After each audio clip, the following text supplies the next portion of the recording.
ยสวัสดีวันนี้ผมเป็นเกมเมอร์ทีวีที่ผมจะมาทำกับดักนะง่ายมากเลยอะแรกผมมีเซิร์ฟอยู่แล้วเอาเซิร์ฟ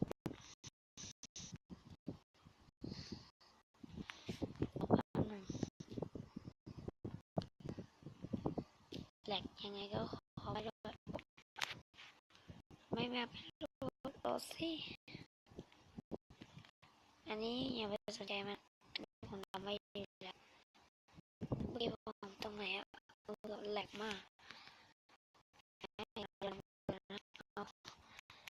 บีดแรกก็อะไรนะ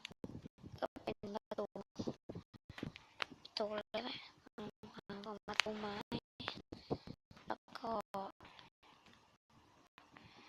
แล้วก็ทีนที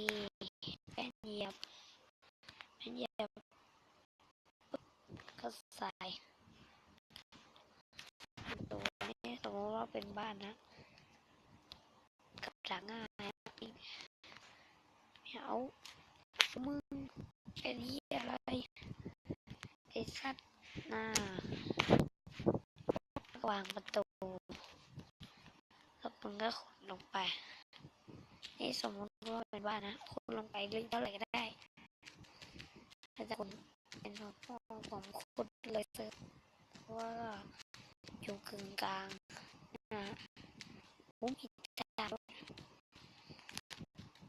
ไปลงลึกขนาดไหนก็ไม่รู้โอ้เด็กไม่โอ้โหเหล็กอะไรตรงนี้วะ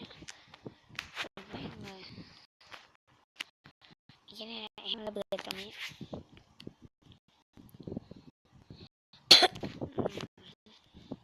แล้วก็วางทีนที่ฮะจานที่สองไม่จานที่สองวางทรายแล้วก็วางทรายนะก็แป้นเหยียบแป้นเหยียบวิ่งวางที่ว่าวางเลยละอันนี้สมมติไม่เหลืออันนี้เปลี่ยนโหมดก่อนเปลี่ยนโหมดมีชีวิต